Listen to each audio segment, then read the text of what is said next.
നമസ്കാരം. ആദ്യം നോക്കാം ഈ മണിക്കൂറിലെ പ്രധാന വാർത്തകൾ.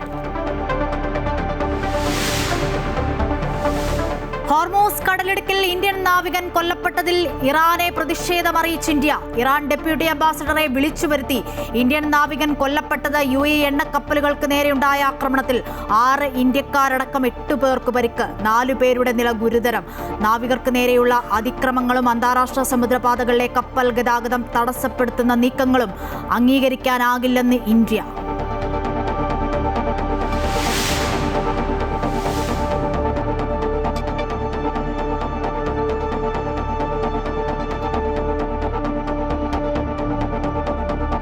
കേരളത്തിലെ തിരഞ്ഞെടുപ്പ് പരാജയത്തിൽ തിരിച്ചടി മറികടക്കാൻ തിരുത്തൽ നടപടികളുമായി CPM. സെപ്റ്റംബറിൽ വിശാല സംസ്ഥാന സമിതി ചേരും. സ്ഥാനാർത്ഥി നിർണയത്തിലും പ്രചാരണത്തിലും വീഴ്ചയുണ്ടായതായി കേന്ദ്ര കമ്മിറ്റിയിൽ വിലയിരുത്തൽ. നേതാക്കൾക്ക് പറ്റുന്ന പിഴവ് പാർട്ടിയെ കാര്യമായി ബാധിക്കുമെന്നും സ്വയം വിമർശനം എല്ലാവരും നടത്തണമെന്നും MA ബേബി. പ്രതിപക്ഷ ഉപനേതാവ് സ്ഥാനത്തിൽ CPM CPI ഉഭയകക്ഷി ചർച്ചയിൽ തീരുമാനമായില്ല.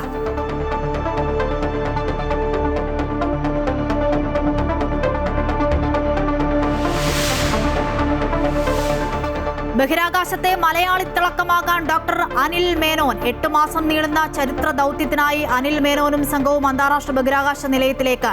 സോയൂസ് MS-29 പേടകത്തിന്റെ വിക്ഷേപണം രാത്രി 8:17.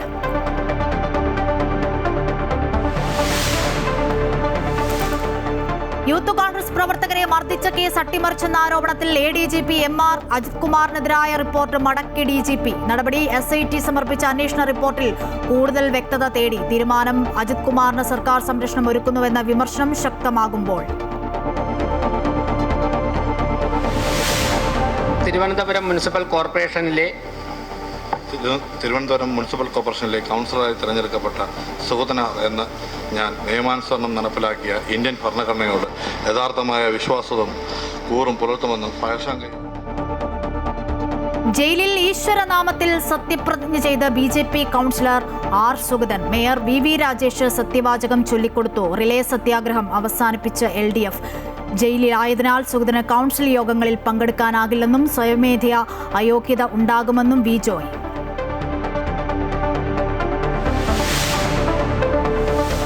2018 പ്രളയം മനുഷ്യനിർമ്മിതമെന്ന ഓഡിയോ ടേപ്പിൽ ക്രൈംബ്രാഞ്ച് അന്വേഷണത്തിന് ഉത്തരവിട്ട ആഭ്യന്തരമന്ത്രി രമേശ് ചെന്നിത്തല. ഉത്തരവ് മുൻ മന്ത്രി K കൃഷ്ണൻകുട്ടിയുടേത് എന്ന് ആരോപിക്കപ്പെടുന്ന ടേപ്പിൽ സമഗ്ര അന്വേഷണം വേണമെന്നാവശ്യപ്പെട്ട് സ്വകാര്യ വ്യക്തി നൽകിയ പരാതി.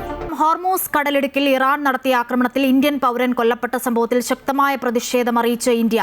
ഇന്ത്യയിലെ ഇറാൻ ഡെപ്യൂട്ടി അംബാസഡറെ വിളിച്ചുവരുത്തി. ജാവേദ് ഹൊസൈനിനെയാണ് വിദേശകാര്യ മന്ത്രാലയം വിളിച്ചുവരുത്തി പ്രതിഷേധമറിയിച്ചത്. നിലവിലെ സ്ഥിതിഗതികൾ പരിശോധിക്കുകയാണെന്ന് വിദേശകാര്യ മന്ത്രാലയം അറിയിച്ചു.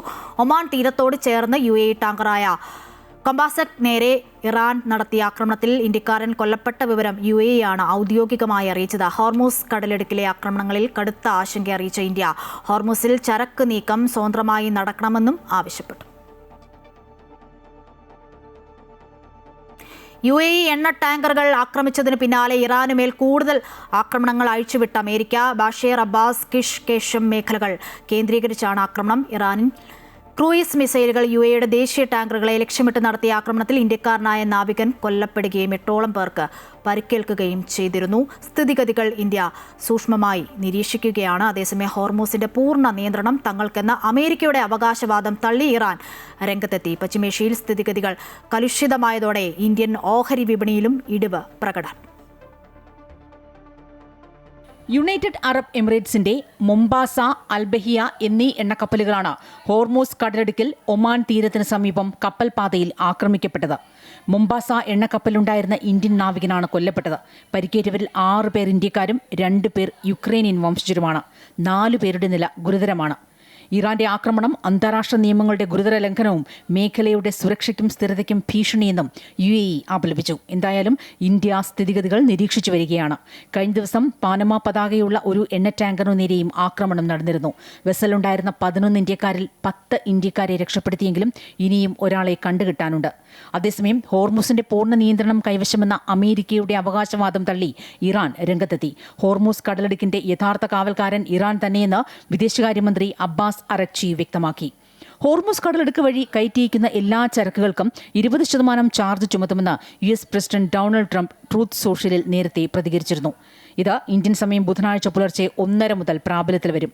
ഇറാന്റെ എണ്ണക്കപ്പലുകളോ ഉപഭോക്താക്കളോ ഹോർമൂസിലെ പ്രധാന ഷിപ്പിംഗ് റൂട്ടിലേക്ക് പ്രവേശിക്കുന്നത് തടയുമെന്നും എന്നാൽ മറ്റെല്ലാ രാജ്യങ്ങൾക്കും ഹോർമൂസ് തുറക്കുമെന്നും ട്രംപ് അറിയിച്ചിട്ടുണ്ട്. അതേസമയം പശ്ചിമേഷ്യൻ സംഘർഷം രൂക്ഷമായതോടെ ക്രൂഡ് ഓയിൽ വില കുതിക്കുകയാണ്. ബ്രെന്റ് ക്രൂഡ് ഓയിൽ വില 6% വർദ്ധിച്ച് ബാരലിന് $80 മുകളിലെത്തി. ഹോർമുസ് വഴിയുള്ള എണ്ണ വിതരണം തടസ്സപ്പെട്ടാൽ ക്രൂഡ് ഓയിൽ വില വീണ്ടും ഉയരാനാണ് സാധ്യത. ഇറാൻ-US സംഘർഷത്തിന് പിന്നാലെ ക്രൂഡ് ഓയിൽ വില $15 വരെ ഉയർന്നിരുന്നു. അതിനിടെ ചെങ്കടലിലെ അതീവ നിർണായക കപ്പൽപാതയായ ബാബ് അൽ മന്ദബും അടച്ചുപൂട്ടുമെന്ന യമന്റെ ഭീഷണി സ്ഥിതിഗതികൾ കൂടുതൽ വഷളാക്കുന്നു. ലോകത്തിന്റെ ഇന്ധന വിപണി തകരുമെന്നും രാജ്യങ്ങൾ പട്ടിണിയിലാകുമെന്നുമാണ് ഇറാന്റെ മുന്നറിയിപ്പ്. International desk, Amrita TV. കേരളത്തിൽ സ്ഥാനാർത്ഥി നിർണയത്തിലും പ്രചാരണത്തിലും വീഴ്ച സംഭവിച്ചുവെന്ന് കേന്ദ്ര കമ്മിറ്റി വിലയിരുത്തിയതായി CPM general secretary MA Baby. നേതാക്കളുടെ പെരുമാറ്റത്തിൽ പാളിച്ചയുണ്ടായി. പാർട്ടിക്കുള്ളിൽ അടിമുടി തിരുത്തൽ നടപടി ഉണ്ടാകുമെന്നും സെപ്റ്റംബറിൽ വിശാല സംസ്ഥാന കമ്മിറ്റി ഇക്കാര്യം ചർച്ച ചെയ്യുമെന്നും അദ്ദേഹം വ്യക്തമാക്കി. വിഴിഞ്ഞം വിഷയത്തിൽ പാർട്ടി നയം പ്രതിപക്ഷ നേതാവ് പറഞ്ഞിട്ടുണ്ടെന്നും MA ബേബി ചൂണ്ടിക്കാട്ടി. സ്ഥാനാർത്ഥി നിർണയത്തിലും അതുമായി ബന്ധപ്പെട്ട പരാതികൾ പരിശോധിക്കുന്നതിലും നേതൃത്വത്തിന് വീഴ്ച സംഭവിച്ചുവെന്ന് തെരഞ്ഞെടുപ്പ് അവലോകനത്തിനായി ചേർന്ന CPM കേന്ദ്ര കമ്മിറ്റി യോഗം വിലയിരുത്തി. പ്രചാരണ രീതിയും പാർട്ടി നയം ജനങ്ങളെ ബോധ്യപ്പെടുത്തുന്നതിലും പരാജയം സംഭവിച്ചുവെന്നും ജനറൽ സെക്രട്ടറി MA ബേബി പറഞ്ഞു. ജനങ്ങളോട് സംസാരിക്കുന്നതിലും ജനാധിപത്യ രീതിയിൽ മറുപടി നൽകുന്നതിലും നേതാക്കൾക്ക് പാളിച്ച പറ്റി. പാർട്ടിക്ക് ജാഗ്രത കുറവ് സംഭവിച്ചതായും അടിമുടി തെറ്റുതിരുത്തൽ നടപടി സ്വീകരിക്കുമെന്നും MA ബേബി പറഞ്ഞു. പാർട്ടിക്ക് വിവിധ തലങ്ങളിൽ ജാഗ്രത കുറവുണ്ടായി. ഈ നേതാവെന്ന് പറയുന്ന ഒരു പ്രയോഗം ആശയവിനിമയത്തിന് നമ്മുടെ ഭാഷയിൽ ഉപയോഗിക്കേണ്ടി വരുന്നുണ്ടെങ്കിലും എനിക്ക് ഏറ്റവും കൂടുതൽ വിയോജിപ്പുള്ള ഒരു പ്രയോഗമാണിത്.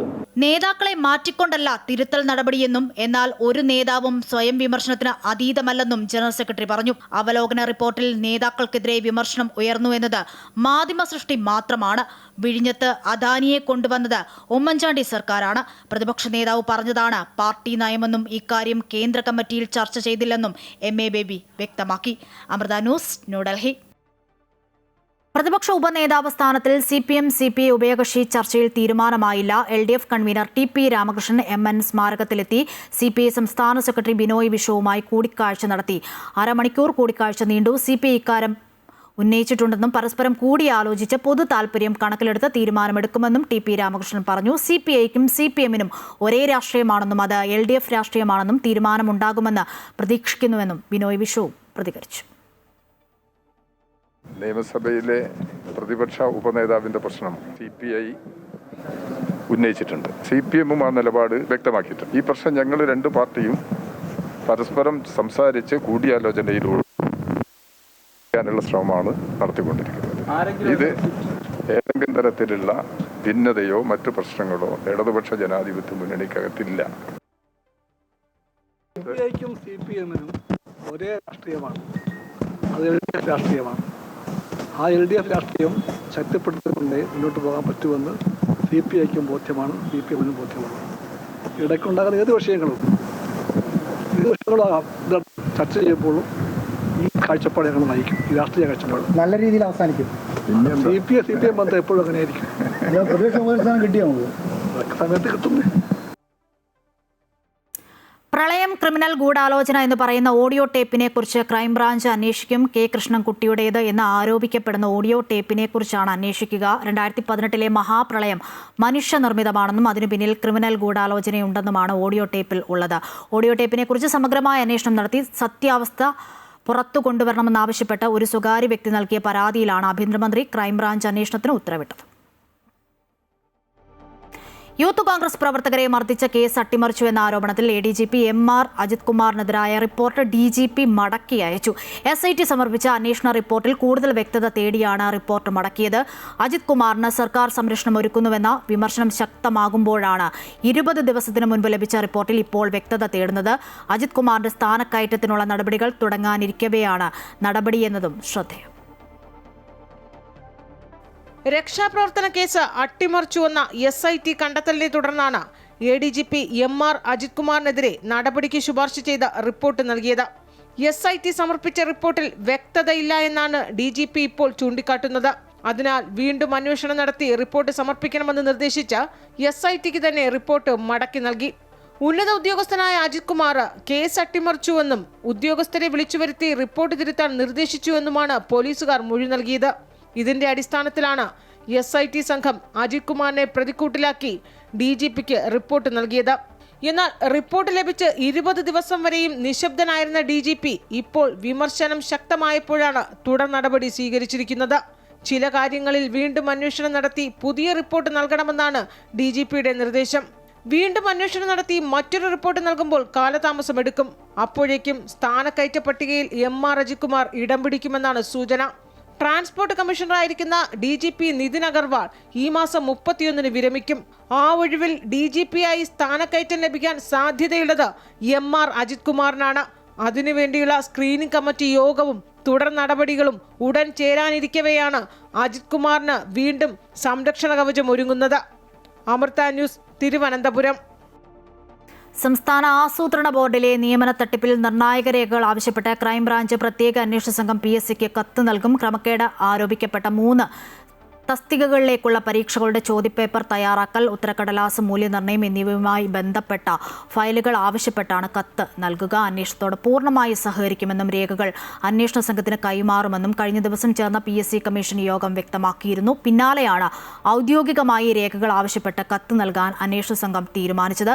പരീക്ഷ എഴുതിയ 4 പേരുടെ മൊഴി ശേഖരിച്ചിരുന്നു. ഉദ്യോഗാർത്ഥികൾ PSCയിൽ നിന്നും RTI പ്രകാരം ലഭിച്ച രേഖകളും കൈമാറിയിട്ടുണ്ട്. മറ്റ് 10 വകുപ്പുകളിലെ നിയമന തട്ടിപ്പ് സംബന്ധിച്ച് പരാതികളും അന്വേഷണ സംഘത്തിന് ലഭിച്ച സാഹചര്യത്തിൽ സമഗ്ര അന്വേഷണത്തിന് ഒരുങ്ങുകയാണ് ക്രൈംബ്രാഞ്ച്.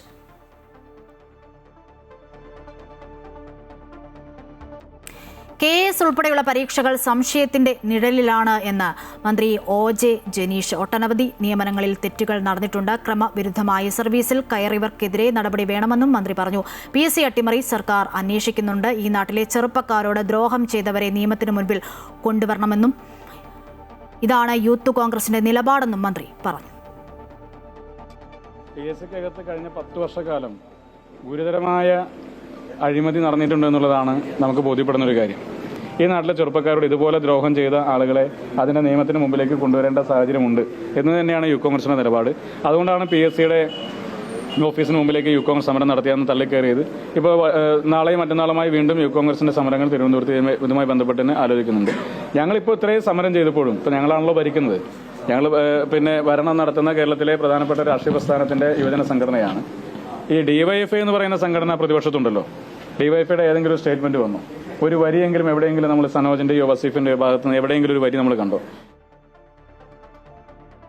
കാപ്പ കേസിൽ തടവിലുള്ള തിരുവനന്തപുരം നഗരസഭാ കൗൺസിലർ R. സുഗതൻ ജയിലിൽ സത്യപ്രതിജ്ഞ ചെയ്തു. ഹൈക്കോടതി ഉത്തരവിനെ തുടർന്നാണ് വിയൂർ ജയിലിൽ അപൂർവമായ സത്യപ്രതിജ്ഞ ചടങ്ങ് നടന്നത്. മേയർ VV രാജേഷ് സത്യവാചകം ചൊല്ലിക്കൊടുത്തു.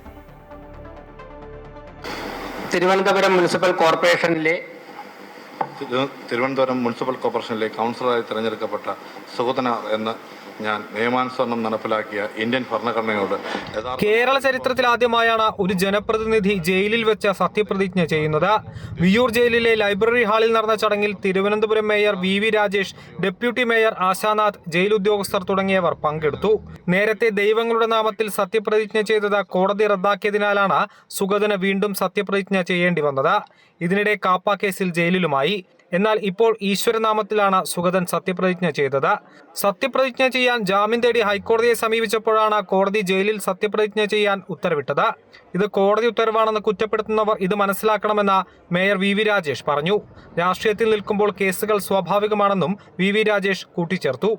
ഞങ്ങളൊക്കെ തന്നെ ഈ നിൽക്കുന്ന എല്ലാവരും കോർപ്പറേഷനിലിരിക്കുന്ന പല കൗൺസിലർമാരും ഒക്കെ തന്നെ രാഷ്ട്രീയമായി പലതരത്തിലുള്ള സമരങ്ങളിലൊക്കെ പങ്കെടുത്തതിൻ്റെ കേസുകളിൽ പ്രതികളാണ്. എണ്ണമേറിയും കുറഞ്ഞുമിരിക്കും. അതിൻ്റെയൊക്കെ ഫൈനലി അതിൻ്റെ അഭിപ്രായം പറയേണ്ട ബഹുമാനപ്പെട്ട കോടതികളാണ്. അപ്പോൾ ആ സാഹചര്യത്തിൽ മാത്രമേ നമുക്ക് അങ്ങനെയുള്ള പ്രതിപക്ഷം പറയുന്ന അനുസരിച്ചുള്ള കാര്യങ്ങൾ പ്രതികരിക്കേണ്ടതായിട്ടുള്ളൂ. കേസിൽ ജാമ്യം ലഭിക്കാത്തതിനാൽ സുഗതൻ ജയിലിൽ തന്നെ തുടരും. 2 കൗൺസിൽ യോഗങ്ങളിൽ പങ്കെടുക്കാത്ത സുഗതൻ 3ാമത്തെ കൗൺസിലിലും എത്തിയില്ലെങ്കിൽ അയോഗ്യനാകും.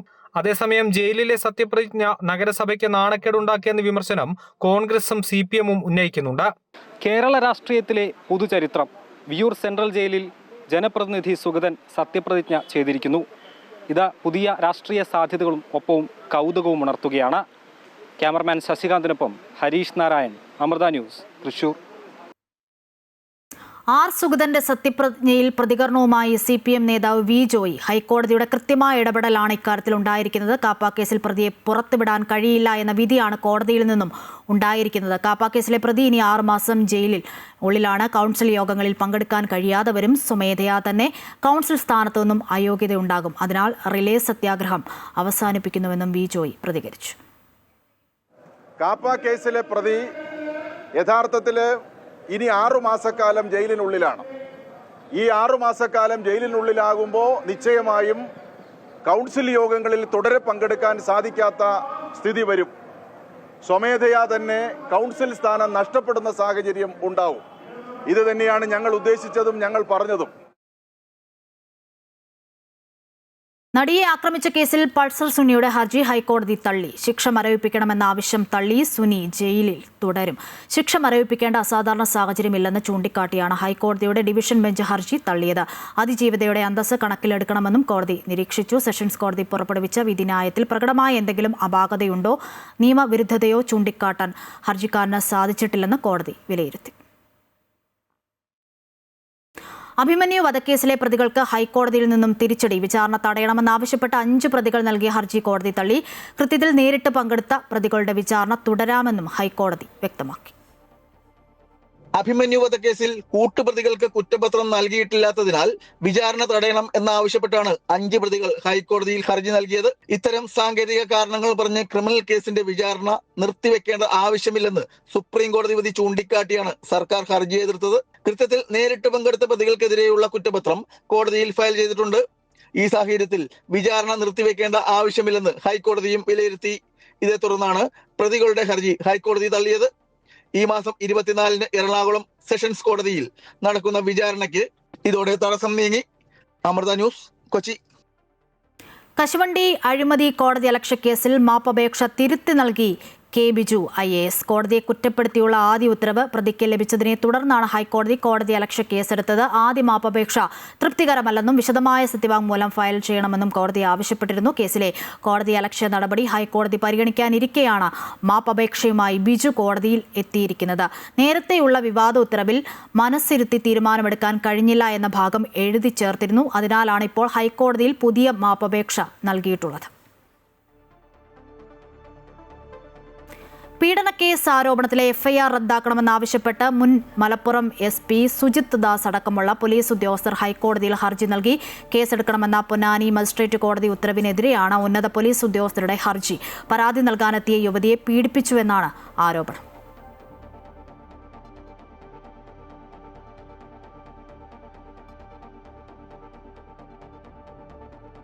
ബഹിരാകാശത്തെത്തുന്ന ആദ്യ മലയാളി എന്ന നേട്ടം സ്വന്തമാക്കാനൊരുങ്ങി നാസ ശാസ്ത്രജ്ഞനായ ഡോക്ടർ അനിൽ മേനോൻ. കസാഖിസ്ഥാനിലെ ബൈക്കോനൂർ കോസ്മോഡ്രോമിൽ നിന്നും റോസ്കോസ്മോസ് സോയൂസ് MS-29 പേടകത്തിൽ ഫ്ലൈറ്റ് എഞ്ചിനീയറായി അദ്ദേഹം ബഹിരാകാശത്തേക്ക് കുതിക്കും. ഇന്ത്യൻ സമയം ഇന്ന് വൈകിട്ട് 8:17 വിക്ഷേപണം. ഇന്ത്യൻ നാഷണൽ കോൺഗ്രസിന്റെ മലയാളിയായ ആദ്യ അധ്യക്ഷൻ ചേറ്റൂർ ശങ്കരൻ നായരുടെ പേരക്കുട്ടിയുടെ ചെറുമകനാണ് ഡോക്ടർ അനിൽ മേനോൻ. ശങ്കരൻ മേനോനാണ് ഡോക്ടർ അനിൽ മേനോന്റെ പിതാവ്. അമ്മ യുക്രൈനിൽ നിന്ന് അമേരിക്കയിലേക്ക് കുടിയേറിയ എലിസബത്ത് സാമോലെങ്കോ. എമർജൻസി മെഡിസിൻ ഫിസിഷ്യനും മെക്കാനിക്കൽ എഞ്ചിനീയറുമായ അനിൽ മേനോൻ നാസയിൽ ചേരുന്നതിന് മുമ്പ് സ്പേസ് എക്സിന്റെ ആദ്യ ഫ്ലൈറ്റ് സർജനായി പ്രവർത്തിച്ചിരുന്നു. മനുഷ്യരെ ബഹിരാകാശത്തേക്ക് അയച്ച ആദ്യ ക്രൂ ഡ്രാഗൺ ദൗത്യത്തിന്റെ മെഡിക്കൽ സംവിധാനങ്ങൾ ഒരുക്കുന്നതിലും അദ്ദേഹം നിർണായക പങ്കുവഹിച്ചു. 2021 ഡിസംബറിലാണ് നാസ ബഹിരാകാശ സഞ്ചാരിയായി അദ്ദേഹം തെരഞ്ഞെടുക്കപ്പെട്ടത്. ഏജൻസിയുടെ 2 വർഷത്തെ ബഹിരാകാശ സഞ്ചാര പരിശീലന പരിപാടി പൂർത്തിയാക്കിയ ശേഷമാണ് ആദ്യ ബഹിരാകാശ യാത്രയ്ക്ക് നിയോഗിക്കപ്പെട്ടത്. റഷ്യക്കാരായ 2 ഗവേഷകർ കൂടി സംഘത്തിലുണ്ട്. 8 മാസത്തോളം സംഘം ബഹിരാകാശത്തുണ്ടാകും. ദീർഘകാലത്തെ ബഹിരാകാശവാസം മനുഷ്യ ശരീരത്തിലുണ്ടാക്കുന്ന വ്യതിയാനങ്ങളെക്കുറിച്ചുള്ള നിർണായക പരീക്ഷണങ്ങൾ ഇക്കാലയളവിൽ നടക്കും. ഭാവിയിലെ ബഹിരാകാശ ദൗത്യങ്ങൾക്കാവശ്യമായ സാങ്കേതിക വിദ്യകളുടെ വികസനവും ദൗത്യത്തിന്റെ ഭാഗമാണ്. കൃത്രിമ ബുദ്ധി ഉപയോഗിച്ചുള്ള ആരോഗ്യ പരിശോധന, സെമി കണ്ടക്ടർ ക്രിസ്റ്റൽ നിർമ്മാണം തുടങ്ങിയ മേഖലകളിൽ സംഘം ഗവേഷണം നടത്തും. ഭാവിയിലെ ചാന്ദ്ര ചൊവ്വ ദൗത്യങ്ങൾക്ക് സഹായകമാകുന്ന പരീക്ഷണങ്ങളും ദൗത്യത്തിന്റെ ഭാഗമാണ്. ഇന്ത്യൻ സമയം രാത്രി 11:56 പേടകം ബഹിരാകാശ നിലയവുമായി വിജയകരമായി ഡോക്ക് ചെയ്യും. ബുധനാഴ്ച പുലർച്ചെ 1:25 അനിൽ മേനോനും സംഘവും ബഹിരാകാശ നിലയത്തിലേക്ക് പ്രവേശിക്കും. ഭാര്യ അന്ന മേനോനും ബഹിരാകാശ സഞ്ചാരിയാണ്. 2024 സെപ്റ്റംബറിൽ സ്പേസ് എക്സ് പോളാരിസ് ഡോൺ സ്വകാര്യ ദൗത്യത്തിന്റെ ഭാഗമായി 5 ദിവസത്തോളം അവർ ഭ്രമണപഥത്തിൽ സഞ്ചരിച്ചിരുന്നു. News desk Amrita news. പയ്യന്നൂരിലെ 1.5 വയസ്സുകാരന്റെ മരണം ആരോപണം നേരിടുന്ന ബേബി മെമ്മോറിയൽ ആശുപത്രിയിലെ 2 ഡോക്ടർമാരുടെ മൊഴി രേഖപ്പെടുത്തി. പീഡിയാട്രിഷ്യൻ ഡോക്ടർ ആശ നിർമ്മൽ, പ്ലാസ്റ്റിക് സർജൻ ഡോക്ടർ ആരതി അന്തർജനം എന്നിവരുടെ മൊഴിയാണ് രേഖപ്പെടുത്തിയത്. കുട്ടിക്ക് അനസ്തേഷ്യ നൽകിയ ഡോക്ടർ അഞ്ജലി പൊതുവാളിനെ ഇനി ചോദ്യം ചെയ്യും. കേസിൽ അഞ്ജലി മാത്രമാണ് പ്രതി. കേസിൽ പോലീസ് റിപ്പോർട്ട് DMOയ്ക്ക് കൈമാറി. വൈകിട്ട് ബാലാവകാശ കമ്മീഷൻ കുട്ടിയുടെ വീട് സന്ദർശിക്കും. അനുമോദന ചടങ്ങിൽ വെച്ച് കുട്ടികളെ അപമാനിച്ച സംഭവത്തിൽ വിശദീകരണവുമായി മുൻ മന്ത്രി KT ജലീൽ. തമാശയ്ക്ക് കുട്ടിയുടെ ചെവി പിടിച്ചതിൽ രക്ഷിതാക്കൾക്കും കുട്ടികൾക്കും പരാതിയില്ലെന്ന് KT ജലീൽ പറഞ്ഞു. അതേസമയം സംഭവത്തിൽ ജില്ലാ ചൈൽഡ് പ്രൊട്ടക്ഷൻ ഓഫീസറോട് റിപ്പോർട്ട് ആവശ്യപ്പെട്ടതായി ബാലാവകാശ കമ്മീഷൻ പറഞ്ഞു. കുട്ടികൾ പരാതിപ്പെട്ടാൽ തുടർ നടപടികൾ ഉണ്ടാകും. അനുമോദന ചടങ്ങിൽ വെച്ച് കുട്ടികളെ അപമാനിച്ചുവെന്ന സംഭവത്തിൽ ആർക്കെങ്കിലും പരാതിയുണ്ടെങ്കിൽ 1000 വട്ടം മാപ്പ് പറയാൻ തയ്യാറാണെന്ന് മുൻമന്ത്രി KT ജലീൽ പറഞ്ഞു. അക്ഷരം തെറ്റിയെഴുതിയ കുട്ടിയുടെ ചെവി തമാശക്ക് പിടിക്കുകയായിരുന്നുവെന്നും ജലീൽ മാധ്യമങ്ങളോട് വിശദമാക്കി. അവന്റെ ചെവിക്ക് നമ്മൾ സാധാരണ തമാശക്കൊക്കെ പിടിക്കുന്നത് പോലെ അവനും ചിരിക്കുകയാണ്. നിങ്ങൾ അവന്റെ മുഖം ശ്രദ്ധിച്ചാൽ അറിയാം. അല്ലാതെ നുള്ളുകയോ വേദനിപ്പിക്കുകയോ ഒന്നും ചെയ്തതല്ല. അങ്ങനെ ആ കുട്ടിക്കും അങ്ങനെ ഫീൽ ചെയ്തിട്ടില്ല. ഇന്നലെ അല്ലെങ്കിൽ മിനിയാന്നത്തെ ചടങ്ങിൽ പങ്കെടുത്ത ഏതെങ്കിലും ഒരു കുട്ടി അല്ലെങ്കിൽ ഏതെങ്കിലും ഒരു രക്ഷകർത്താവ് അതിൽ വല്ല അപമാനവും അവർക്ക് തോന്നി എന്ന് പറയുകയാണെന്നുണ്ടെങ്കിൽ ഞാൻ 100 വട്ടം ക്ഷമ ചോദിക്കാൻ തയ്യാറാണ്. അതേസമയം കുട്ടികൾ പരാതിപ്പെട്ടാൽ KT ജലീലിനെതിരെ തുടർ നടപടിയെന്നും ജില്ലാ ചൈൽഡ് പ്രൊട്ടക്ഷൻ ഓഫീസർ ഇത് സംബന്ധിച്ച് റിപ്പോർട്ട് സമർപ്പിക്കുമെന്നും ബാലാവകാശ commission chairman advocate Manoj Kumar മാധ്യമങ്ങളോട് പ്രതികരിച്ചു. വാർത്തകളുടെ അടിസ്ഥാനത്തിലാണ് റിപ്പോർട്ട് ആവശ്യപ്പെട്ടതെന്നും കമ്മീഷൻ കാസർഗോഡ് പറഞ്ഞു. നമ്മൾ റിപ്പോർട്ട് ആവശ്യപ്പെട്ടിട്ടുണ്ട്. ആ റിപ്പോർട്ട് വന്ന് കഴിഞ്ഞാൽ മാത്രമേ ഇതിനകത്ത് ഇനി എന്ത് നടപടി സ്വീകരിക്കണമെന്നുള്ള തീരുമാനം കമ്മീഷൻ എടുക്കുകയുള്ളൂ. അത് സാധാരണഗതിയിലുള്ള ഒരു നടപടിക്രമമാണ്. എവിടെയും എന്തെങ്കിലും ഒരു ഇൻസിഡന്റ് ശ്രദ്ധയിൽപ്പെട്ടാൽ സ്വാഭാവികമായിട്ട് അതിനകത്ത് നമ്മൾ റിപ്പോർട്ട് ആവശ്യപ്പെടും. ആ റിപ്പോർട്ടിന്റെ അടിസ്ഥാനത്തിലാണ് ബാക്കി നടപടികൾ. അനുമോദന ചടങ്ങിൽ വെച്ച് KT ജലീൽ കുട്ടികളെ അപമാനിച്ചുവെന്ന സംഭവത്തിൽ ജലീലിനെതിരെ തുടർ നടപടികൾ ഉണ്ടായാൽ അത് CPM-ന് വലിയ തിരിച്ചടിയായി മാറുമെന്നാണ് വിലയിരുത്തൽ. അമൃത ന്യൂസ്, കാസർഗോഡ്. ശബരിമല തന്ത്രി നിയമനത്തിൽ പ്രതികരണവുമായി Devaswom board president K Jayakumar. Brahmadathan തന്ത്രിയാകുന്നതിൽ ബോർഡിന് എതിർപ്പില്ല എന്നും ഇക്കാര്യം ചൂണ്ടിക്കാട്ടി തന്ത്രി കണ്ഠർ രാജീവരുടെ കത്ത് തനിക്ക് ലഭിച്ചുവെന്നും K ജയകുമാർ അറിയിച്ചു. ഇക്കാര്യത്തിൽ തീരുമാനമെടുക്കേണ്ടത് ഹൈക്കോടതിയാണെന്നും അതാണ് ഔചിത്യമെന്നും K ജയകുമാർ പ്രതികരിച്ചു. അതേസമയം മേൽശാന്തി തിരഞ്ഞെടുപ്പിൽ കണ്ഠർ രാജീവരെ പങ്കെടുപ്പിക്കുമോ എന്നതിൽ ഉചിതമായ തീരുമാനമെടുക്കുമെന്നും ബോർഡ് പ്രസിഡന്റ് അറിയിച്ചു. രാജീവരുടെ ടേണാണ്. അപ്പോൾ അദ്ദേഹത്തിന് വരാൻ സാധിക്കുന്നില്ല, ആരോഗ്യ പ്രശ്നങ്ങളുണ്ട്. അതുകൊണ്ട് എൻ്റെ മകന് ആ അവകാശം കൊടുക്കണം എന്നുള്ളതാണ് ആകെ ഒരു കത്ത് വന്നിരിക്കുന്നത്. അതിൻ്റെ മേൽ ആ ആവശ്യം അംഗീകരിക്കുന്നതിന് ബോർഡിന് ബുദ്ധിമുട്ടില്ല. പക്ഷേ ചില ഈ മറ്റ് കേസുകളൊക്കെ കിടക്കുന്നതുകൊണ്ട് കോടതിയുടെ ഒരു അംഗീകാരം കൂടി വാങ്ങി ആ കത്തിൻ്റെ മേൽ തീരുമാനമെടുക്കാം എന്നാണ് തീരുമാനിച്ചിരിക്കുന്നത്. അല്ല വേറെ ഒരു തീരുമാനമോ ചർച്ചയോ അതിനെപ്പറ്റി ഉണ്ടായിട്ടില്ല. ഇടുക്കി കഞ്ഞിക്കുഴിയിൽ ആദിവാസി യുവാവിന്റെ മണ്ണുമാന്തി യന്ത്രം വനം വകുപ്പ് വിട്ടു നൽകുന്നത് സംബന്ധിച്ച് തീരുമാനമായില്ല. മൂന്നാർ DFOയുടെ സാന്നിധ്യത്തിൽ നടന്ന ചർച്ചയാണ് തീരുമാനമാകാതെ പിരിഞ്ഞത്. നാളെ വനം വകുപ്പ് മന്ത്രിയുമായി തിരുവനന്തപുരത്ത് ചർച്ച നടത്തും. സമരം നടത്തിയപ്പോൾ നൽകിയ ഉറപ്പുകൾ വനം വകുപ്പ് ഉദ്യോഗസ്ഥർ ചർച്ചയിൽ പാലിച്ചില്ല എന്ന് ഇടുക്കി കഞ്ഞിക്കുഴിയിലെ JCB ഉടമ അജീഷ് പറഞ്ഞു. വാഹനം വിട്ടു നൽകാൻ യാതൊരു തീരുമാനവും ഉണ്ടായില്ല. സർക്കാരിലേക്ക് വാഹനം കണ്ടുകെട്ടാനാണ് വനം വകുപ്പ് ഉദ്യോഗസ്ഥരുടെ നീക്കമെന്നും അജീഷ് അമൃത ന്യൂസിനോട് പ്രതികരിച്ചു. 500 രൂപ പിഴ ഈടാക്കുന്നതിന് വേണ്ടി 5 വർഷമായി വനപാലകരുടെ കസ്റ്റഡിയിലാണ് അജീഷിന്റെ JCB. ഇതുമായി ബന്ധപ്പെട്ട ചർച്ചയാണ് നഗരംപാറ ഫോറസ്റ്റ് ഓഫീസിൽ നടന്നത്. ഈ ചർച്ചയിൽ എന്ത് തീരുമാനം ഉണ്ടായത്? തീരുമാനം ഉണ്ടായെന്ന് പറഞ്ഞു സാറേ, അന്ന് ഞാൻ ആ വണ്ടിയിൽ നിന്ന് പെട്രോൾ ഒഴിച്ച് ഇറങ്ങുമ്പോൾ നമ്മുടെ വനം വകുപ്പിൻ്റെ ഭാഗത്തു നിന്നും വനം മന്ത്രിയുടെ ഭാഗത്തു നിന്നും അനുഭവം ഉണ്ടാവുമെന്നറിഞ്ഞായിരുന്നു. ഇന്ന് ചൊവ്വാഴ്ചയായിട്ട് ഇന്നായിരുന്നു നമ്മളെ വനം വകുപ്പിൻ്റെ മൂന്നാർ DFOയുടെ ഇതിലുള്ള സംഭാഷണം ഉണ്ടായി, അല്ലെങ്കിൽ മീറ്റിംഗ് ഉണ്ടായി. മീറ്റിങ്ങിൽ ലാസ്റ്റ് പുള്ളി ഞങ്ങളോടെല്ലാം സംസാരിച്ചതും എന്നോട് സംസാരിച്ച് വെച്ച് നോക്കുവാണെങ്കിൽ പഴയ പോണക്ക് തന്നെ വണ്ടിക്ക് ഇട്ടേക്കുന്ന 61A ഇട്ടിട്ടുള്ള ഒരാഴ്ചയ്ക്കുള്ളിൽ വളരെ സ്പീഡപ്പായിട്ട് അതിൻ്റെ നടപടിക്രമങ്ങളിൽ സംഭവം ചെയ്തിട്ട് ഒരാഴ്ചക്കുള്ളിൽ വണ്ടി വിട്ട് തരാൻ പറ്റുന്ന അവസ്ഥ ഉണ്ടാക്കാമെന്ന് പറഞ്ഞു. അത് ചെയ്യാമെന്ന് പറഞ്ഞു. ആ ചെയ്യാന്ന് പറയുമ്പോൾ ഞാൻ സാറിനോട് ചോദിച്ചു, സാറേ ഈ 61A ഇട്ട് വണ്ടി വിട്ട് തരാമെന്ന് പറയുമ്പോൾ എനിക്ക് വണ്ടിക്ക് ഞാൻ ഫൈൻ അടയ്ക്കണോ അതോ ബോണ്ട് കെട്ടണോ? ഈ 61A എന്നുള്ളത് വണ്ടി സർക്കാരിലെ വണ്ടി കെട്ടിക്കഴിഞ്ഞ് കഴിഞ്ഞാൽ അതിൻ്റെ അല്ല അത് കഴിഞ്ഞാൽ അത് ഇട്ട് കഴിഞ്ഞാൽ അതിൻ്റെ വാല്യുവേഷൻ വന്നു കഴിഞ്ഞാൽ വണ്ടി അതിൻ്റെ ബോണ്ട് കെട്ടി ഇറക്കണമെന്നുള്ള. ഇനി ഈ 4 വർഷക്കാലം ഈ ബോണ്ട് കെട്ടാതിരുന്ന എനിക്ക് ഈ ബോണ്ട് കെട്ടാനുള്ള മാർഗ്ഗം ഇല്ലാത്തതുകൊണ്ടായിരുന്നു ഞാൻ വണ്ടി ഇറക്കാതിരുന്നത്. ഇന്നും അതേ രീതി തന്നെ പറയുമ്പോൾ ഈ 61A നടപടിക്രമങ്ങൾ സ്പീഡപ്പായിട്ട് ഒരാഴ്ച എന്ന് പറയുമ്പോൾ പിന്നെ പൈസ കെട്ടി അല്ലെങ്കിൽ ഇപ്പോഴത്തെ ആണല്ലോ ഒരു വാല്യുവേഷൻ ഇട്ടിട്ട് വണ്ടി കെട്ടി അല്ല ഞാൻ വണ്ടി അത് ഇറക്കണമെന്നുള്ളല്ലേ ഇവർ ഉദ്ദേശിക്കുന്നത്. അങ്ങനെ എനിക്ക് വണ്ടി വേണ്ട. അജീഷ് അന്ന് സമരം നടത്തിയപ്പോൾ ഉദ്യോഗസ്ഥർ പറഞ്ഞത് ഒരാഴ്ചക്കുള്ളിൽ പ്രശ്നം പരിഹരിക്കാൻ ചർച്ച ചെയ്യാനാണ് പറഞ്ഞത്. അതെ, ഞാൻ അതിൻ്റെ ഒരു ഉറപ്പിന്മേലല്ല അങ്ങനെ ഒരു ഉറപ്പ് എനിക്ക് കിട്ടിയതുകൊണ്ടാണ് അന്ന് ഞാൻ സമരം നിർത്തി ഞാൻ വണ്ടിയിൽ നിന്ന് ഇറങ്ങിയത്. ഇന്നും അതേ രീതിയിൽ. അപ്പോൾ ഇത്രയും ദിവസം നമ്മൾ കാത്തിരുന്നേന്ന് പറയുമ്പോൾ ഇവർ പറഞ്ഞ വാക്കിന് ആ സത്യസന്ധതയ്ക്കനുസരിച്ചാണ് ആ ഒരു വാക്കിനൊരു ഉറപ്പുണ്ടെന്നുള്ള വിശ്വാസത്തിലാണ് അന്ന് സമരം നിർത്തി ഇറങ്ങിയത്. അപ്പോൾ അന്ന് എന്നെ വണ്ടി പിടിച്ച സമയത്ത് കള്ളം പറഞ്ഞുകൊണ്ട് ഇവരെല്ലാം കാണിച്ചോണക്ക് തന്നെയാണ് ഇന്നും ഇവിടെ വന്ന് അങ്ങനെ പറഞ്ഞെന്നുള്ളതാണ് എൻ്റെ വിശ്വാസം. ഇനി ഒരാഴ്ച കഴിയുമ്പോൾ എങ്ങനെയാണ് സാർ ഈ 61 ഇതിൻ്റെ അന്ന് മാറ്റിയിട്ട് എനിക്ക് വണ്ടി വിട്ടു തരിക എന്നുള്ളതാണ് എങ്ങനെയാ ഈ സാർ ഉദ്ദേശമുള്ള കേസ് എനിക്ക് അറിയത്തില്ല. ഇന്നത്തെ ചർച്ചയിൽ അജീഷ് തൃപ്തനല്ല. ഞാൻ അതിൻ്റെ അകത്ത് ഞാൻ പൂർണ്ണമായിട്ടും തൃപ്തനല്ല. ഒരു പ്രതീക്ഷയുണ്ടോ ഇപ്പോഴും അജീഷിന് പ്രശ്നം ഇവർ പരിഹരിക്കുന്നുള്ള? നാളെ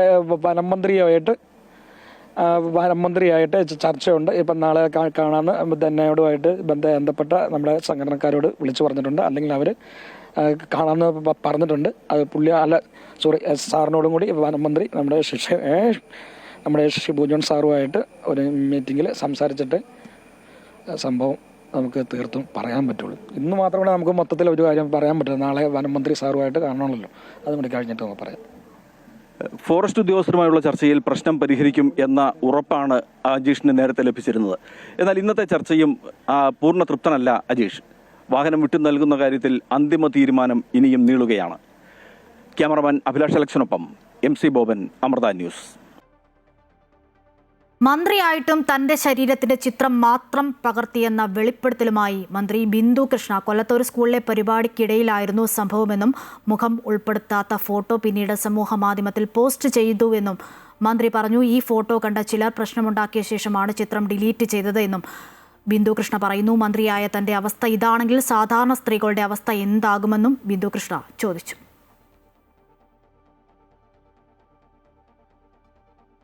വനിതകൾക്കും കുട്ടികൾക്കുമെതിരെയുള്ള അതിക്രമങ്ങൾ തടയുന്നതിന് സമഗ്രമായ പദ്ധതി തയ്യാറാക്കുമെന്ന് മന്ത്രി ബിന്ദു കൃഷ്ണ. വനിതാ നയം രൂപീകരിച്ച് നടപ്പിലാക്കും. അംഗൻവാടി തൊഴിലാളികളുടെ വേതനവും ആനുകൂല്യവും ഉറപ്പാക്കാൻ അടിയന്തര നടപടി സ്വീകരിക്കുന്നുണ്ട്. സമാനതകളില്ലാത്ത പ്രതിസന്ധിയാണ് തൊഴിൽ മേഖല നേരിടുന്നത്. വിവിധ വകുപ്പുകളുമായി ചേർന്ന് ഓഫീസ് വെൽനസ് പോളിസി രൂപീകരിക്കുമെന്നും മന്ത്രി പറഞ്ഞു. സംസ്ഥാന വനിതാ ശിശു വികസന വകുപ്പ് ഇത്തരം കാര്യങ്ങളിൽ വളരെ ഗൗരവത്തോടു കൂടി തന്നെയാണ് മുന്നോട്ട് പോകുന്നത്. സ്ത്രീകൾക്കും കുട്ടികൾക്കും എതിരായുള്ള അതിക്രമങ്ങൾക്കെതിരെ 0 ടോളറൻസ് എന്നുള്ളതാണ് പ്രഖ്യാപിതമായ വകുപ്പിൻ്റെ നയമെന്ന് പറയുന്നത്. ശിശു സൗഹൃദ സംസ്ഥാനമായി നമ്മുടെ സംസ്ഥാനം മാറണമെന്ന ആഗ്രഹത്തോടുകൂടി സമഗ്ര പദ്ധതികളുമായി മുന്നോട്ട് പോകാൻ വകുപ്പ് ആഗ്രഹിക്കുന്നു. അതിനുള്ള പ്രവർത്തനങ്ങൾ ആരംഭിച്ചു കഴിഞ്ഞു. കോഴിക്കോട് കോർപ്പറേഷൻ കൗൺസിൽ യോഗത്തിൽ നിന്നും പ്രതിപക്ഷം ഇറങ്ങിപ്പോയി. ബീച്ച് ഫയർ സ്റ്റേഷൻ മീൻചന്തയിലേക്ക് മാറ്റിയതിനെതിരെയാണ് പ്രതിഷേധമുയർന്നത്. ബീച്ച് ഫയർ സ്റ്റേഷനുമായി ബന്ധപ്പെട്ട അടിയന്തര പ്രമേയത്തിന് അനുമതി നിഷേധിച്ചിരുന്നു. തുടർന്ന് അടുത്ത കൗൺസിൽ യോഗത്തിൽ അടിയന്തര പ്രമേയം പരിഗണിക്കും.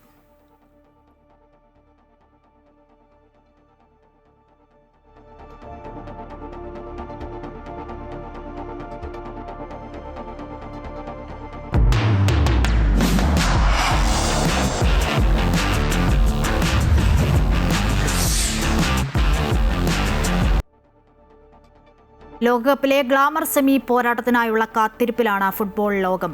യൂറോപ്പിലെ 2 വമ്പന്മാരായ ഫ്രാൻസും സ്പെയിനും നേർക്കുനേർ വരുമ്പോൾ ആദ്യ സെമി ഫൈനൽ ആവേശമാകും. ഇന്ന് രാത്രി 12:30 മത്സരം. ലോകകപ്പിൽ കിരീട സാധ്യത കൽപ്പിക്കപ്പെടുന്ന ടീമുകൾ തമ്മിലുള്ള പോരാട്ടമാണ് ആദ്യ സെമി. എന്നാൽ നിലവിലെ ഫോം വിലയിരുത്തുമ്പോൾ മുൻതൂക്കം ഫ്രാൻസിന് തന്നെയാണ്. അതേസമയം മുൻ കണക്കുകൾ നോക്കിയാൽ സ്പെയിനിനെ തള്ളിക്കളയാൻ കഴിയില്ല. യൂറോപ്പിലെ വമ്പന്മാരായ സ്പെയിനും ഫ്രാൻസും നേർക്കുനേർ എപ്പോഴൊക്കെ വന്നിട്ടുണ്ടോ അപ്പോഴെല്ലാം കണ്ടത് ആവേശ പോരാട്ടങ്ങൾ തന്നെയായിരുന്നു. ഡാളസിലെ ആദ്യ സെമിയിൽ സൂപ്പർ താരം എംബാപ്പയുടെയും ഉസ്മാൻ ഡെംബെലയുടെയും മിന്നുന്ന ഫോമാണ് ഫ്രാൻസിന് കരുത്താവുന്നത്. എംബാപ്പെ 8 ഗോളും 3 അസിസ്റ്റും നേടി നിലവിൽ ഗോൾഡൻ ബൂട്ട് പോരാട്ടത്തിൽ തലപ്പത്താണ്. ഉസ്മാൻ ഡെംബെലെ 5 ഗോളും 2 അസിസ്റ്റുമാണ് നേടിയത്. ഈ രണ്ടുപേരുടെയും ഫോമിലാണ് ഫ്രാൻസിന്റെ കുതിപ്പ്. എന്നാൽ സ്പെയിന്റെ മൈക്കൽ ഒയാർ സബാലയും മൈക്കൽ മെറീനോയുമാണ് സ്പാനിഷ് നിരയിലെ ഗോൾ വേട്ടക്കാർ. ഫ്രാൻസിന്റെ ഫൈനൽ ബർത്തിനായി കോച്ച് ദിദിയർ ദഷാമും ശിഷ്യരും തന്ത്രങ്ങൾ പ്ലാൻ ചെയ്തു കഴിഞ്ഞു. ആ തന്ത്രങ്ങൾ പൊളിച്ചെടുക്കാൻ സ്പെയിൻ കോച്ച് ലൂയിസ് ഡെ ലാഫെൻഡയുടെയും നേതൃത്വത്തിൽ മാസ്റ്റർ പ്ലാൻ സ്പാനിഷ് കോട്ടയിൽ തയ്യാറായി കഴിഞ്ഞു. നേട്ടങ്ങളിൽ ചരിത്ര പുസ്തകം നോക്കിയാൽ ക്ഷീണം ഫ്രാൻസിനാണ്. 38 തവണ ഫ്രാൻസും സ്പെയിനും ഏറ്റുമുട്ടിയിട്ടുണ്ട്. അതിൽ 18 ജയങ്ങളുടെ മേൽക്കൈ സ്പെയിന് തന്നെയാണ്. 13 ജയങ്ങൾ ഫ്രാൻസ് നേടിയപ്പോൾ 7 കളികൾ സമനിലയിൽ പിരിഞ്ഞു. ഇത്തവണ ക്വാർട്ടറിൽ ബെൽജിയത്തിനെതിരെ 2-1 സ്പാനിഷ് ടീം ജയിച്ചു വന്നത്. എതിരില്ലാത്ത 2 ഗോളുകൾക്കായിരുന്നു മൊറോക്കയെ തകർത്ത് ഫ്രാൻസ് സെമിയിലേക്കുള്ള ടിക്കറ്റ് ഉറപ്പിച്ചത്. 2018 കിരീടം നേടിയ ഫ്രാൻസ് 2022 റണ്ണേഴ്സപ്പ് ആയിരുന്നു. ലോകകപ്പിൽ ഇരുവരും മത്സരിച്ചത് ഇതുവരെ ഒരു തവണ മാത്രമാണ്. 2006 അന്ന് ഫ്രാൻസ് 3-1 സ്പെയിനെ തോൽപ്പിച്ചത്. ഇത്തവണ ഇതുവരെ 3 നോക്കൌട്ട് മത്സരത്തിലും ഗോൾ വഴങ്ങാതെയാണ് ഫ്രാൻസിന്റെ മുന്നേറ്റം. അതേസമയം മുന്നേറ്റത്തിനൊപ്പം ശക്തമായ പ്രതിരോധവുമാണ് സ്പെയിനിന്റെ ശക്തി. എന്തായാലും തുല്യശക്തികളെന്ന് വിശേഷിപ്പിക്കുന്ന 2 യൂറോപ്യൻ ചേരികൾ സെമിയിൽ കൊമ്പുകോർക്കുമ്പോൾ ആരാധകർക്ക് ടെൻഷൻ തന്നെയാണ്. Sports desk, Amrita news. മലപ്പുറത്ത് പതിറ്റാണ്ടുകളുടെ പഴക്കമുള്ള ക്ഷേത്രഭൂമിയും കളരിപ്പുരയും സ്വകാര്യ വ്യക്തികൾ വ്യാജരേഖ ചമച്ച് കയ്യേറിയതായി പരാതി. പുറത്തൂർ ഹൈസ്കൂളിന് സമീപമുള്ള കണ്ണന്തളി ശിവക്ഷേത്രത്തിന്റെ ഉടമസ്ഥതയിലുള്ള കളരിപ്പറമ്പ് എന്നറിയപ്പെടുന്ന ഭൂമിയാണ് കയ്യേറിയതായി ക്ഷേത്ര കമ്മിറ്റി ഭാരവാഹികൾ പറയുന്നത്. പതിറ്റാണ്ടുകൾക്ക് മുൻപ് കളരിച്ചുവടുകളാൽ സജീവമായിരുന്ന പ്രദേശമാണ് കളരിപ്പറമ്പ്. പുറത്തൂർ ഹൈസ്കൂളിന് സമീപമുള്ള കണ്ണന്തളി മഹാശിവക്ഷേത്രത്തിന്റെ ഉടമസ്ഥതയിൽ വരുന്ന കളരി ആലയവും സ്ഥലവുമാണ് സ്വകാര്യ വ്യക്തികൾ വ്യാജരേഖ തയ്യാറാക്കി കയ്യേറിയതായി പരാതി ഉയരുന്നത്. കളരി പഠിപ്പിക്കുന്ന കെട്ടിടവും അതിനുള്ളിലെ വോട്ടുപത്രങ്ങൾ, നിലവിളക്ക് തുടങ്ങിയ വസ്തുക്കളും രാത്രിയുടെ മറവിൽ കയ്യേറ്റക്കാർ നശിപ്പിച്ചുവെന്ന് ക്ഷേത്ര കമ്മിറ്റി ഭാരവാഹികൾ പറഞ്ഞു. കളരിയുടെ അവശിഷ്ടങ്ങൾ അവിടെ ഉണ്ടായിരുന്നു. അതിനകത്ത് കളരിക്കായി ഉപയോഗിക്കുന്ന വാള്, പരിച, അതുപോലെ തന്നെ ഓട്ടുപാത്രങ്ങൾ, വിളക്ക്, ഇതൊക്കെ ആ കുടിനകത്ത് ഉണ്ടായിരുന്നു. അതിൻ്റെ 4 ചുമരുകളും കേടുവരാതെ നിന്നിരുന്നത്. ഇപ്പോൾ അടുത്ത ദിവസമാണ് അറിഞ്ഞത് അത് JCB ഉപയോഗിച്ച് അതിൻ്റെ നിലവിലുള്ള സ്വഭാവത്തിന് വ്യതിയാനം വരുത്തിയിട്ടുണ്ട് എന്നുള്ള വിവരമാണ് അറിഞ്ഞിട്ടുള്ളത്. നിലവിലുള്ള കെട്ടിട അടക്കം നഷ്ടപ്പെട്ടതായിട്ടാണ് ഇപ്പോൾ കാണുന്നത്. മരങ്ങളെല്ലാം മുറിച്ച് കടത്തി. ഇപ്പോൾ അവിടെ ഒന്നുമില്ല, തറ മാത്രമേ അവശേഷിക്കുന്നുള്ളൂ. നൂറ്റാണ്ടുകൾക്ക് മുൻപ് ഇല്ലം വക ഭൂമിയായിരുന്ന സ്ഥലവും കെട്ടിടവും വർഷങ്ങൾക്ക് മുൻപാണ് ക്ഷേത്രത്തിന് കൈമാറിയത്. കയ്യേറ്റവുമായി ബന്ധപ്പെട്ട് ക്ഷേത്രം നൽകിയ പരാതിയിൽ അന്വേഷണം നടന്നുകൊണ്ടിരിക്കെയാണ് കളരിയാലയം കയ്യേറ്റക്കാർ നശിപ്പിച്ചത്. സംഭവത്തിൽ വിശ്വാസികൾ പ്രതിഷേധത്തിന് ഒരുങ്ങുകയാണ്. അമൃത ന്യൂസ്, മലപ്പുറം.